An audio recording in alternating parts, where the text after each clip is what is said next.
Hello everyone, आज हम पढ़ने वाले हैं कैश कार्ड या इमरजेंसी ट्रॉली के बारे में। ये हमारी बुक का चैप्टर नंबर 2 है। चैप्टर नंबर 1 मैंने ऑलरेडी डिस्कस किया है। आज हमें पढ़ना है कैश कार्ड और emergency trolley in radiology department. ठीक है। सो कैश कार्ड या इमरजेंसी ट्रॉली एक मल्टी ड्रॉअर है। आप इमेज में देख सकते हो कैसी एक ट्रॉली टाइप की है। इसमें बहुत से ड्रॉअर होते हैं जिसमें बहुत से मेडिसिन, हम एसेंशियल मेडिसिन या कुछ इक्विपमेंट्स हम रखते हैं। Life saving equipments, life saving drugs हम इसमें रखते हैं। क्यों रखते हैं? इन केस के कुछ इमरजेंसी आए वहाँ पे हम लोग वहाँ पे ही एट ऑन स्पॉट वहाँ पे ही ट्रीट करें उसको। ठीक है। तो ये ऐसी जगह रखनी चाहिए जहाँ पे ये इजीली एक्सेसिबल हो। ठीक है।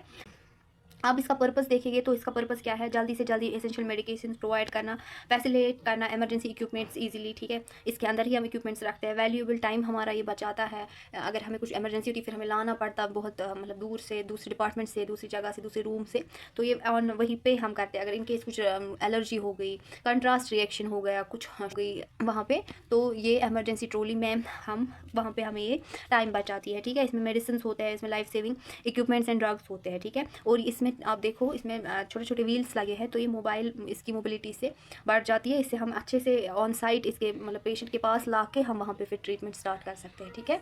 चलिए, इसका पर्पस मैंने बताया। एसेंशियल इमरजेंसी मेडिकेशंस प्रोवाइड करना, एयरवे इक्विपमेंट्स होते हैं इसमें, वो हम आगे देखेंगे कौन कौन सा होता है। ठीक है। इसके बाद कंट्रास्ट मीडिया रिएक्शन हो गई, कार्डियक अरेस्ट हो गया, सीजर आया, शॉक हो सकता है पेशेंट में, या ब्रेथलेसनेस हो गई, हाइपोक्सिया हुआ, तो इसमें उन चीज़ों की दवाइयाँ रखी गई है। ठीक है। ठीक है। चलिए, इसके बाद है major equipment present in crash cart. अब इक्विपमेंट्स कौन कौन से होने चाहिए? इसमें क्या होता है, ये देखिए, पहले इमेज में देखिए, इसमें मल्टी ड्रॉर्स होते हैं जिसमें हम लोग मेडिकेशंस रखते हैं, इक्विपमेंट्स रखते हैं, मेडिसिन रखते हैं।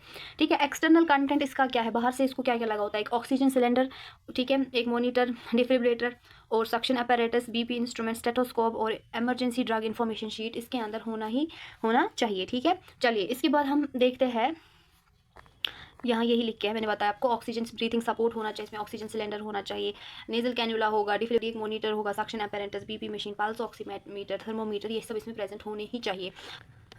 आफ्टर दैट अब हम देखेंगे इमरजेंसी ड्रग्स जो इसमें प्रेजेंट होते हैं।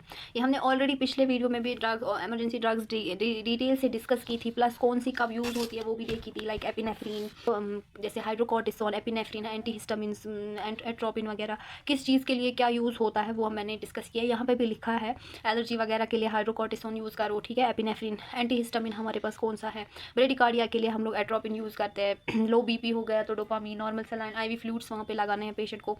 ठीक है। चेस्ट पेन हो गई, नाइट्रोग्लाइसरीन, पेन के लिए मॉर्फिन। ठीक है। ये सब वहाँ पे प्रेजेंट होना ही चाहिए। ठीक है।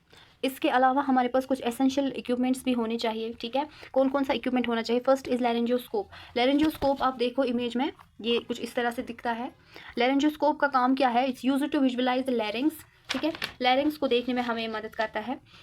Intubate the larynx. ठीक है। इसे हम लोग ये टंग को नीचे करते हैं और उसके बाद लैरिंग्स विजुअलाइज करते हैं इस लैरिंजियोस्कोप से। ठीक है।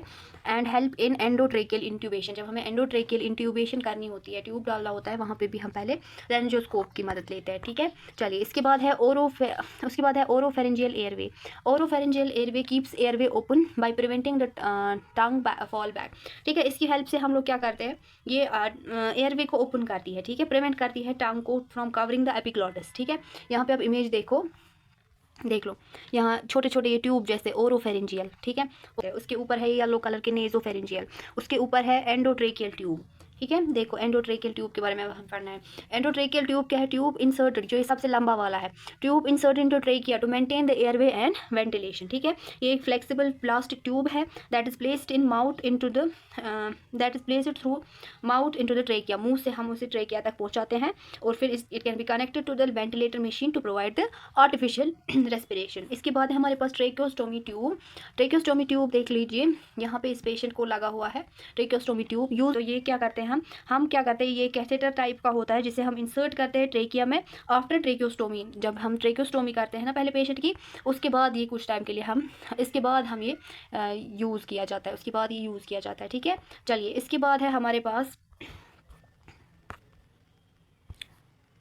इसके बाद कुछ बाकी सप्लाइज़ या कंज्यूमेबल्स हमारे पास क्या होनी चाहिए, लाइक बैंडेज होना चाहिए, मॉनिटरिंग इलेक्ट्रोड्स होंगे वहाँ पे, ठीक है, सक्शन कैथेटर होगा, सिरिंजेस होने चाहिए डिफरेंट साइजेस के, आईवी सेट्स होने चाहिए, टॉर्निकेट होना चाहिए, ग्लव्स, मास्क, ये सब होना चाहिए, ठीक है, IV cannula, IV fluid set, ये वहाँ होना चाहिए।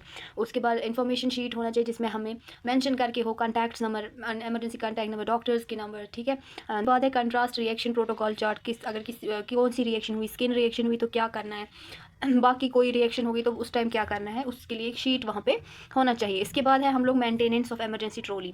अब देखना है हमें हम कैसे मेंटेनेंस इसकी करें, तो हमें मंथली इसकी इंस्पेक्शन करनी है, ठीक है। देखना है क्या इंस्पेक्शन करना है, देखना है कि कोई मेडिसिन एक्सपायर तो नहीं हो गया, उसके बदले सॉरी उसको हम लोग रिप्लेस करेंगे, ठीक है। एक्सपायरी मेडिकेशंस को हम लोग देखेंगे, उसे रिप्लेस करेंगे विद न्यू वन, ठीक। इसके बाद बैटरी रेगुलर देखना है, मॉनिटर बैटरी देखनी है, सक्शन अपैरेटस वगैरह इसमें देखना है, ऑक्सीजन सिलेंडर को देखना है, प्रेशर लेवल, ठीक है। इसी के साथ ये ख़त्म होता है। इसके बाद अब हम डिस्कस करने वाले हैं चैप्टर नंबर 3 जिसका नाम है कंट्रास्ट मीडिया। उसमें हम different types of contrast discuss करेंगे। पहले पॉजिटिव कंट्रास्ट, नेगेटिव कंट्रास्ट, ठीक है।